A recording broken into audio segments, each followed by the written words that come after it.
Sir photo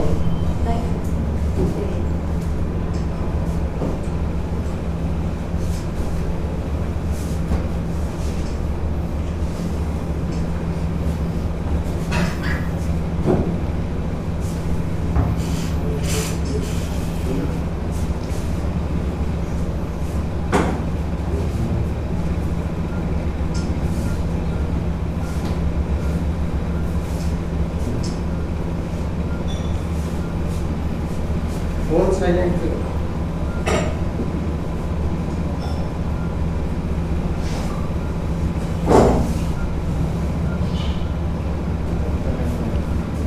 बड़ी seriously photo खींच रहे हो तो स्माइल से एक कन्वेंशन होती कि फोटोग्राफर हैज़ टू से स्माइल प्लीज़। जितना स्माइल करेंगे उतना दूर रहेंगे इतने लोगों से। Yes definitely definitely. ठीक है, स्टार्ट करते हैं। सबसे पहले आप लोगों को विश्व हृदय दिवस की शुभकामनाएं। चूँकि आपको पता है विश्व में और हमारे देश में भी हृदय संबंधी बीमारियां बहुत ज़्यादा बढ़ती जा रही हैं। आंकड़ों के मुताबिक प्रति वर्ष 1.72 मतलब 2.25 करोड़ लोग सिर्फ और सिर्फ कार्डियोवैस्कुलर डिजीज़ हृदय रोगों की वजह से मौत के मुंह में समा जाते हैं। दुनिया में होने वाली मौतों का 31% कंट्रीब्यूट करता है कार्डियोवैस्कुलर डिजीज़। मतलब हर तीसरा व्यक्ति जिसकी डेथ होती है वो हृदय रोगों से संबंधित डेथ होती है। और ये सारी की सारी डिजीज़ प्रिवेंटेबल है, लाइफस्टाइल से रिलेटेड डिजीज़ है और प्रिवेंटेबल है। इसीलिए वर्ल्ड हार्ट फेडरेशन ने ये कदम उठाया है कि विश्व में जागरूकता के लिए, प्रिवेंटेबल डिजीज़ की जागरूकता के लिए 29 सितंबर को वर्ल्ड हार्ट डे सेलिब्रेट किया जाए, जिससे कि पब्लिक में ज़्यादा से ज़्यादा जागरूकता आए और अपनी हेल्थ, अपने हार्ट के प्रति जागरूक रहें। अब बेसिकली जागरूकता का क्या अभिप्राय है? आम जनता के लिए ये है कि जो रिस्क फैक्टर है हार्ट डिजीज़ के लिए, जैसे कि धूम्रपान, डायबिटीज़, उच्च रक्तचाप, कोलेस्ट्रॉल की अधिकता, इनको समय रहते पहचान करके मॉडिफाई किया जा सकता है। जैसे किसी को डायबिटीज़ है तो उसको अपना शुगर कंट्रोल जब चेक करवाएंगे तभी कंट्रोल होगी। ब्लड प्रेशर कंट्रोल रखें, कोलेस्ट्रॉल की नियमित रूप से चेक करवाएं और उसकी लिमिट में रखें, धूम्रपान न करें। चूँकि युवाओं में, हमारे देश में वेस्टर्न के कंपैरिजन में युवाओं में ये बीमारी ज़्यादा हो रही है। जैसा कि यूरोप में, अमेरिका में ये डिजीज़ 50 साल में हो रही है तो अपने यहाँ पे 10 साल पहले, 40 साल में वही उतनी ही इंटेंसिटी से डिजीज़ हो रही है। हिंदुस्तान में होने वाले हार्ट अटैक 50% 50 साल से पहले हो जाते हैं। 100 लोगों को हो रहे हैं तो 50 लोग 50 साल से कम उम्र के हैं और 25% 40 साल से कम उम्र के हैं। इसका मुख्य कारण एक तो जॉब का जो स्टाइल हुआ है पिछले कुछ दिनों से चेंज हुआ है कि जॉब के अपने अलग स्ट्रेस हैं, पैटर्न चेंज हो रहा है, सेडेंट्री लाइफस्टाइल हो गई है, ज़्यादा काम नहीं करना पड़ रहा है, हार्डवर्क नहीं होता है। तो ये, और दूसरा युवाओं में नशे की प्रवृत्ति, इसकी वजह से कार्डियोवैस्कुलर डिजीज़ का पिछले 10 साल में बूम आया है। तो इसी को मद्देनज़र रखते हुए हम लोगों ने जागरूकता के लिए, हिसार की पब्लिक के लिए ये एक वर्ल्ड हार्ट डे तो सेलिब्रेट कर रहे हैं। कल हमारा वर्ल्ड हार्ट डे के उपलक्ष्य में सुबह प्रातः 6 बजे योगा कैंपेन रहेगी, योगा करवाया जाएगा और स्वस्थ हृदय से संबंधित मैसेज दिया जाएगा। अब आपका कोई भी सवाल है इससे संबंधित, हृदय रोगों से संबंधित, तो आप अपनी जानकारी के लिए पूछ सकते हैं। और आगे इस विश्व हृदय दिवस पे, वर्ल्ड हार्ट डे पे कुछ प्रकाश डालने के लिए सर है डॉक्टर रावल, वो कुछ बताएंगे। हृदय दिवस की आप सभी पत्रकार, न्यूज़ चैनल से आए लोगों को बहुत बहुत शुभकामनाएं। आज इस दिन के उपलक्ष्य में हम दिल के डॉक्टर दिल की सेहत के बारे में दिल से कुछ बात कर रहे हैं। दो ही बातें हैं जो आपके क्वेश्चन से पहले मैं आपको कॉन्शियस करना चाहूँगा, जो मेन है। वन, जैसे डॉक्टर साहब ने बताया, prevention is better than cure. बचाव डेफिनेटली हर डिज़ीज़ के इलाज से बेहतर है, और ये हृदय की तकलीफ़ों के लिए ज़्यादा सच्चाई है। दूसरी चीज़, यदि किसी को तकलीफ़ हो रही है तो डिले करना घातक हो सकता है। जल्दी हॉस्पिटल पहुंचना, जल्दी इलाज करवाना, क्योंकि हमारे पास एक गोल्डन विंडो सिर्फ पहले 1 या 2 घंटे की होती है, जिसमें उसी इलाज से, उन्हीं दवाइयों से रिज़ल्ट कैन बी डिफरेंट। पहले 1-2 घंटे के उन्हीं दवाइयों के इलाज में रिज़ल्ट बहुत अच्छे आए हैं, जबकि वही दवाइयाँ, वही डॉक्टर, यदि हम डिले करते हैं तो रिज़ल्ट उतने अच्छे नहीं आएंगे। ये 2 बातें हैं जिनके बारे में मैं आपको एम्फिसाइज़ करना चाहूँगा। बाकी आप लोगों के क्वेश्चंस और हम जवाब देने के लिए तैयार हैं।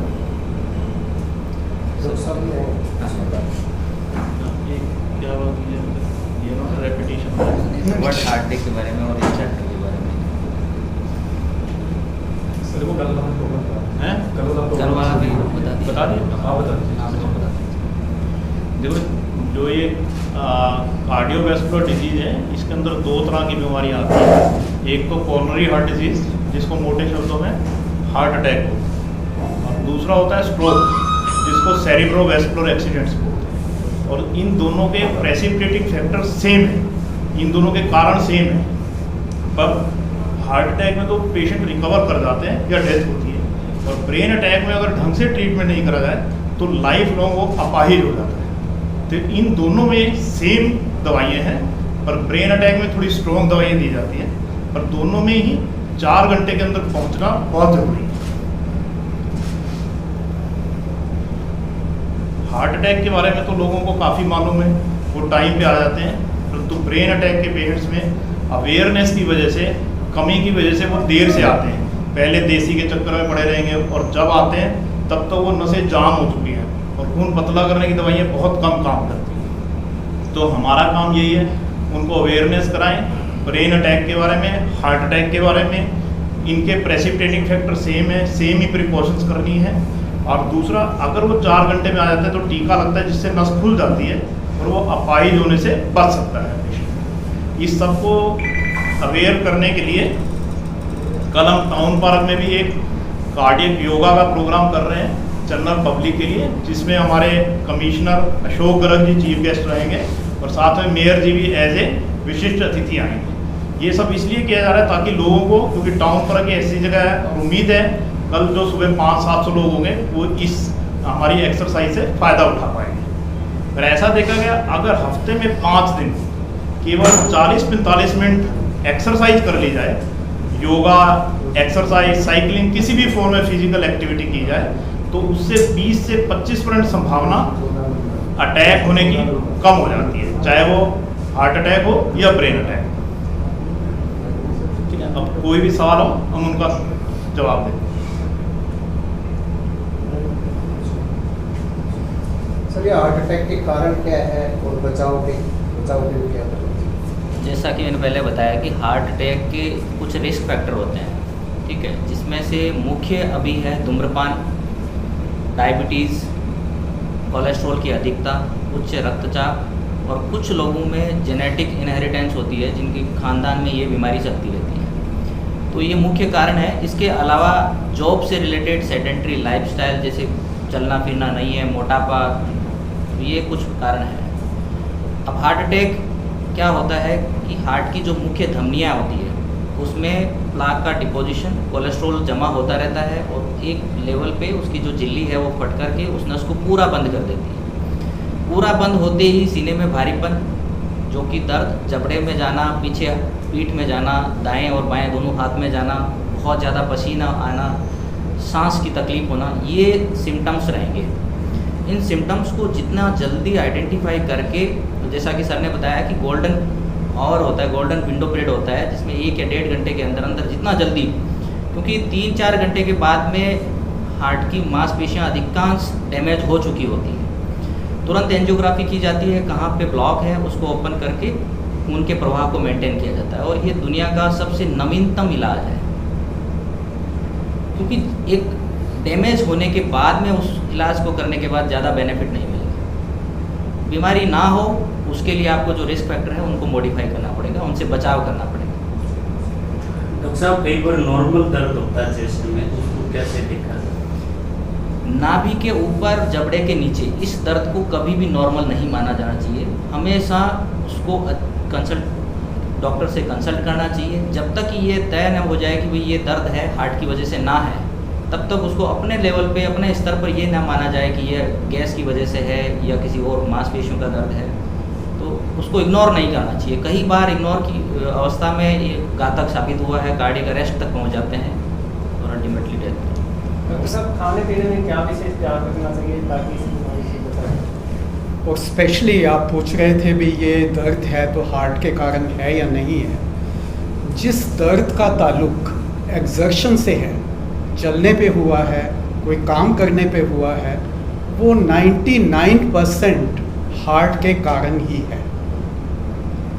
एक चीज़, जिस दर्द के साथ घबराहट, पसीना और बेचैनी है, वो हमेशा हार्ट के साथ होने के कारण ज़्यादा संबंधित होने के उसकी हो सकती है। तो इन चीज़ों का ख्याल रखिए।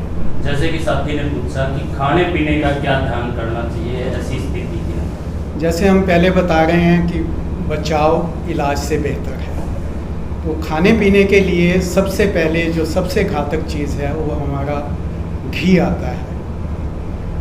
आजकल हम ऐसा घी में केमिकली देखें तो मोनोसैचराइड फैटी एसिड्स हैं, पॉलीसेचराइड्स हैं, ट्रांस फैट्स हैं, काफ़ी तरह के फैट्स होते हैं। लेकिन सिंपल शब्दों में जिस घी को बार बार हम उबालते हैं, बार बार उसका टेम्परेचर हम 200 से ऊपर ले जाते हैं, वो ज़्यादा घातक हो जाता है। एक ही घी को यदि हम 5 बार, चाहे वो अच्छा घी भी है, 5 बार हम उसका टेम्परेचर 200 से ज़्यादा ले जाएंगे, वो हानिकारक घी में तब्दील हो जाएगा। वैसे आजकल घी में देसी घी की अधिक मात्रा में, स्मॉल क्वांटिटीज़ ऑफ देसी घी इज़ एक्सेप्टेबल। देसी घी के से बेटर है रिफाइंड, और रिफाइंड से बेटर है सरसों का तेल। और जो हम एक कॉमन सी एडवाइस करते हैं कि घी के सोर्स को हमेशा बदलता रहना चाहिए। कभी सूरजमुखी वाला घी लें, कभी कॉर्न से लें, कभी किसी चीज़ का बना हुआ, तो वो बेटर होता है हमेशा एक ही तरह का घी यूज़ करने की बजाय।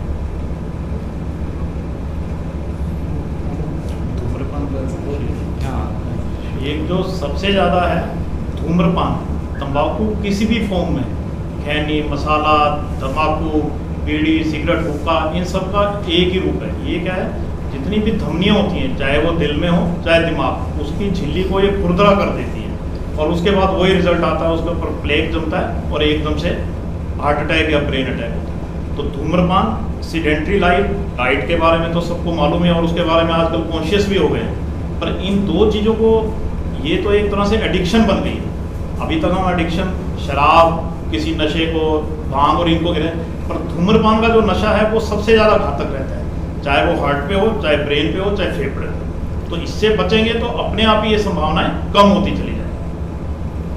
धूम्रपान का जैसे डॉक्टर साहब ने बताया, मैं कुछ कॉमन क्वेश्चंस का जवाब देना चाहूँगा। आमतौर पे पूछते हैं कि कितनी बीड़ी, एक बंडल पी लें वो तो हानिकारक नहीं है, ये आम क्वेश्चन होता है। एक भी बीड़ी उतनी ही हानिकारक हो सकती है, एक भी सिगरेट उतनी ही हानिकारक हो सकती है। एक चीज़। नंबर 2 पूछते हैं जी ये तो फिल्टर वाली सिगरेट है जी, इसका कोई नुकसान नहीं होना चाहिए। बिल्कुल गलत धारणा है। तम्बाकू तो अंदर जा ही रहा है, वो उतना ही नुकसान करेगा जितना कि साधारण बीड़ी और बिना फिल्टर वाली सिगरेट करेगा।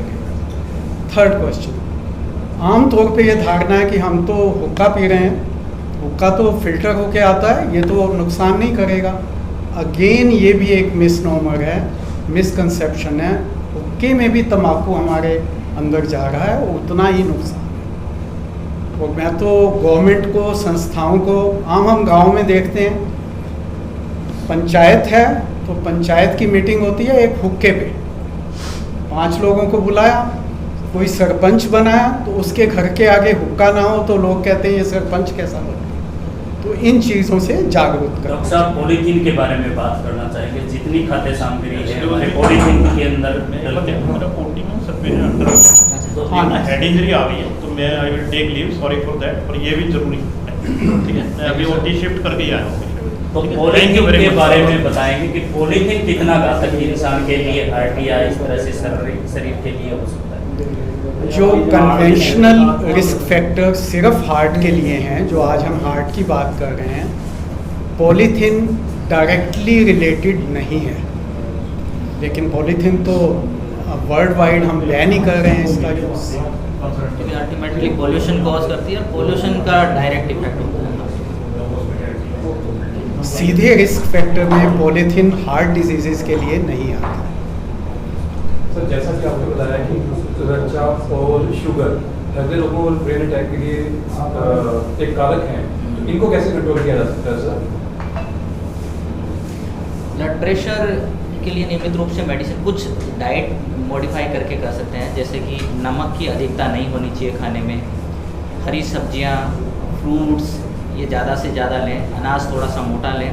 और यदि एक बार आपको हाइपरटेंशन, उच्च रक्तचाप डायग्नोज हो गया है और उससे संबंधित मेडिसिन किसी डॉक्टर ने प्रिस्क्राइब की है तो वो आपको रेगुलर लेना चाहिए, क्योंकि डायबिटीज़ और हाइपरटेंशन दोनों ऐसी बीमारी है कि उनके तात्कालिक सिम्टम्स नहीं आते हैं। ऐसा नहीं कि भाई किसी को ब्लड प्रेशर हुआ और शुगर हुआ उसके तुरंत ही लक्षण आने लगे, तो उनके दूरगामी परिणाम घातक होते हैं, क्योंकि शुगर लंबे टाइम तक पूरे शरीर के हर हिस्से पे असर करती है, ब्रेन डैमेज करती है, हार्ट पे असर डालती है, पूरी की पूरी पेरिफेरल नसों पे डालती है असर, और उसके बाद में उनको रिवर्ट नहीं कर सकते, वो इरिवर्सिबल डैमेज हो जाता है। तो समय रहते पहचानना, शुगर के लिए सिंपल सा टेस्ट होता है, फास्टिंग ब्लड शुगर टेस्ट करके उसे पता चल जाता है। यदि शुगर 125 से ऊपर आ रही है तो इसका मतलब आपको इम्पेयर्ड है शुगर, फ्रिक्वेंटली चेक करवाएं। एक बार डायग्नोसिस फिक्स हो गया उसके बाद उससे रिलेटेड मेडिसिन लें। ब्लड प्रेशर का भी वैसे ही है, बीपी चेक कराएं, हर जगह अवेलेबल है, किसी भी कोने में आप ब्लड प्रेशर आराम से बैठ करके 10 मिनट ब्लड प्रेशर चेक कराएं। लगातार यदि बीपी ज़्यादा आ रहा है, पहले आपको लाइफस्टाइल मॉडिफिकेशन जैसे कि नमक कम खाना, नियमित रूप से एक्सरसाइज करना, फ्रूट्स सैलाड सब करके देखना चाहिए। ये सब करने के बावजूद ब्लड प्रेशर ज़्यादा रहता है, 140 से ऊपर रहता है, सिस्टोलिक ब्लड प्रेशर 90 से डायस्टोलिक ब्लड प्रेशर ऊपर रहता है, तो उससे संबंधित दवाई आपको नियमित रूप से लेना चाहिए। ब्लड प्रेशर को हम साइलेंट किलर बोलते हैं, क्योंकि इसका हमें पता नहीं लगेगा, कोई सिम्टम नहीं होगा। नो योर नंबर्स, हम ये आज एडवोकेट करते हैं कि अपने ब्लड प्रेशर को, अपनी शुगर को पहचानो। सिर्फ ये कि आज मुझे कोई तकलीफ़ नहीं है, मुझे तो ब्लड प्रेशर नहीं है, मुझे शुगर नहीं है, ऐसा नहीं सोचिए। एक्चुअली देखिए कि क्या आपके नंबर्स हैं, क्या किसी को हो सकता है कोई तकलीफ़ ना हो तो ब्लड प्रेशर उसका नोट करें तो 180 आएगा, इसलिए इसको हम साइलेंट किलर बोलते हैं। समय पर जांच करवाना, हाँ, जब भी ब्लड प्रेशर हम एक बार देखते हैं किसी का 180 आया है, सीधा दवाई कोई भी डॉक्टर नहीं लिखता है। पहले उसको हम यही एडवाइस करते हैं, भैया नमक कम कर लो, योगा करो, यदि आप टेंस हो तो रिलैक्स हो जाओ। 80% 90% उनमें से ठीक आ जाते हैं, उनको ब्लड प्रेशर की दवाई सिर्फ रीएश्योरेंस ही दवाई है। लेकिन अगेन हमें इसे इग्नोर नहीं करना है कि मुझे कोई सिम्टम नहीं है। यदि बार बार ब्लड प्रेशर 140 और 90 से ऊपर है तो दवाई को एक दोस्त बनाए, वो दवाई लगातार लें। आफ्टर कोविड हार्ट अटैक का रिस्क कितना बढ़ा है तो इसके लिए प्रिकॉशंस क्या क्या है? कोविड बेसिकली एक हाइपर कोआगुलेबल स्टेट है, मतलब कोविड में खून के थक्के बनने की संभावनाएं ज़्यादा रहती है आम आदमी के कंपेरिजन में, तो डेफिनेटली हार्ट अटैक की संभावनाएं बढ़ी है। किसी को कोविड हुआ है और निमोनिया हुआ है, उसका असर फेफड़ों पे आया है, तो उस अवस्था में चिकित्सक जो आपका ट्रीटिंग डॉक्टर है वो आपको ब्लड थिनर देते हैं कुछ दिनों के लिए, वो नियमित रूप से लेना ज़रूरी है। अदरवाइज कहीं पे भी क्लॉट बन के, चाहे वो ब्रेन अटैक हो चाहे हार्ट अटैक हो, तो वो होने की संभावनाएं बढ़ गई है। आप उनको कोविड रिकवर करने के बाद पेशेंट को किस प्रकार की डाइट फॉलो करनी चाहिए ताकि उनका हार्ट है वो हेल्दी रहे? कोविड के बाद में यदि आपको कोविड पेशेंट को निमोनिया हुआ है तो डेफिनेटली उसको रिहेबिलिट करने के लिए पहले एक्सर्शन अवॉइड करना चाहिए, रेगुलर वॉक करना चाहिए, क्योंकि रेगुलर वॉक नहीं करेंगे, बैठे रहेंगे, लेटे रहेंगे तो वो पैरों की नसों में क्लॉट बन करके, जिसको डीप वेन थ्रोम्बोसिस करते हैं, वो होकर के कई बार फेफड़े में क्लॉट बन जाता है, पल्मोनरी एम्बोलिज्म जो घातक अवस्था कोज करता है। तो वॉक करें, सिंपल डाइट रखें और जो डॉक्टर से प्रेस्क्राइब मेडिसिन है उनको कंटिन्यू रखें। सर जैसे कि आपने बताया कि नियमित जांच आवश्यक है, उसका कोई पैरामीटर है सर? कब कब कौन कौन सी जांच करवाई जानी चाहिए, किस उम्र में किसको करवानी चाहिए? यदि किसी को फैमिली हिस्ट्री है, जैसे कि पेरेंट्स को, ग्रैंड पेरेंट्स को या उसके कजन्स को, अंकल्स को, किसी को भी हार्ट डिजीज़ हुई है अर्ली एज में, यंग अवस्था में, तो उन लोगों को स्पेशली ध्यान रखना चाहिए। उनके जो बेसिक रिस्क फैक्टर है जैसे कोलेस्ट्रॉल की अधिकता, ब्लड शुगर और कुछ हार्ट के कंजेनाइटल जो जन्मजात हार्ट की शेप ऐसी होती है कि उनमें कार्डियक अरेस्ट होने की संभावनाएं ज़्यादा रहती है, तो उनको स्क्रीनिंग के लिए इको, ईसीजी ये सब ऐसी टूल है, तो उनको तो कभी भी करवा लो। एक बार पता लग गया कि भाई फैमिली हिस्ट्री है तो उनको जितना जल्दी हो स्क्रीनिंग करवाना चाहिए। नॉर्मल हेल्दी इंसान को स्क्रीनिंग के लिए 40 से पहले एक बार अपने routine blood pressure, ECG, lipid profile, diabetes के लिए स्क्रीनिंग करवाना है। आफ्टर कोविड शुगर कुछ बढ़ने का लेवल मिला है ज़्यादा हाँ। पेशेंट्स में, तो क्या उनको हार्ट अटैक का भी खतरा है? जैसा कि बताया कि कोविड अपने आप में एक हार्ट अटैक का रिस्क फैक्टर है, और शुगर जिनकी पहले से ही इम्पेयर्ड रही है, जिनकी बॉर्डरलाइन शुगर रही है और कोविड के ट्रीटमेंट के बाद में वो फ्रैंक डायबिटीज़ में कन्वर्ट हो गए हैं, तो इनको खाने पीने में और अपनी दवाइयों से संबंधित ध्यान रखना चाहिए। जो छोटे बच्चे होते हैं उनमें जो हार्ट डिजीज डायग्नोसिस, हाँ जी, मतलब जन्म के समय, उसका क्या कारण है? कुछ बीमारियां जन्मजात होती हैं, जैसे कि हार्ट का जो फॉर्मेशन है हार्ट की एनाटॉमी से संबंधित है, जिसमें हार्ट में छेद होना, वाल्व में सिकुड़न होना, ठीक है, तो वो जन्मजात होती है और वो क्योरेबल होती है। समय रहते बच्चों में सांस फूल रहा है, बच्चा अच्छे से डेवलप नहीं हो रहा है, तो उनका इकोकार्डियोग्राफी करवा करके, स्क्रीनिंग करवा के पता चल जाएगा ये दिक्कत है, उसको कंसर्न डॉक्टर से अपना ट्रीटमेंट ले सकते हैं। वो जन्मजात होती है। वो कुछ प्रेगनेंसी के दौरान मेडिसिन से रिलेटेड यदि प्रेगनेंसी में कुछ मेडिसिन ले लें तो वो उनकी संभावनाएं बढ़ जाती है।